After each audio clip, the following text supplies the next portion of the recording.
আসসালামু আলাইকুম। বাংলাদেশের পরিবহন জগতে চলাচল করা এমন ৩ টি ফেক বাস নিয়ে কথা বলব, যেগুলো আপনি দেখলে বুঝবেনই না যে এগুলো আসলে ফেক, একটি নকল বাস। স্ক্রিনে দেখতে পাচ্ছেন লাল সবুজ একটি মার্সিডিজ বেঞ্জের লোগো দেওয়া একটি বাস। যেটা হচ্ছে মূলত মার্সিডিজ বেঞ্জ না। এটা কিন্তু হচ্ছে অশোক লেল্যান্ডের উপর একটি বাস, যেটা হচ্ছে মার্সিডিজ বেঞ্জের লোগো এবং মার্সিডিজ বেঞ্জের ডিজাইন এবং লুকটা দেওয়া হয়েছে। যেটা হচ্ছে লাল সবুজে বহরে ঢাকা থেকে নোয়াখালী রুটে চলাচল করে। এটা অরিজিনাল মার্সিডিজ বেঞ্জের না। দ্বিতীয় হচ্ছে সেন্ট মার্টিন স্কোয়ার পরিবহনের একটি মার্সিডিজ বেঞ্জের লোগো সহ বাস দেখতে পাচ্ছেন।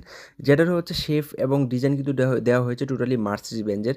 কিন্তু এটাও কিন্তু আসলে অরিজিনাল মার্সিডিজ বেঞ্জের বাস না। এটা হচ্ছে ভারতীয় অশোক লেল্যান্ডের উপর একটি লেল্যান্ডের চেসিস উপর নির্মিত একটি বাস, যেটা হচ্ছে মার্সিডিজ বেঞ্জের লোগো দিয়ে যাত্রীদেরকে ধোঁকা দেওয়া হচ্ছে মার্সিডিজ বেঞ্জ বলে।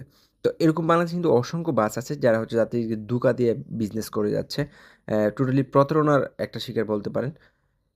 স্ক্রিনে থাকা তৃতীয় যে বাসটি সেটা হচ্ছে লাল সবুজের হুন্দাই বাস, অর্থাৎ ডাবল লোগোর একটি হুন্দাই বাস। এটাও কিন্তু আসলে ফেক হুন্দাই বা অরিজিনাল হুন্দাই না। বাংলাদেশের মিস্ত্রি দ্বারা তৈরি একটা হচ্ছে ভুয়া হুন্দাই, যেটা মূলত হচ্ছে অশোক লেল্যান্ডের উপরে একটি হুন্দাইয়ের শেফ এবং হুন্দাইয়ের লোগো দিয়ে একটি বাস তৈরি করেছে বাংলাদেশের লোকাল মিস্ত্রিরা। এটা মূলত টোটালি হচ্ছে 100% প্রতারণা বললেই চলে।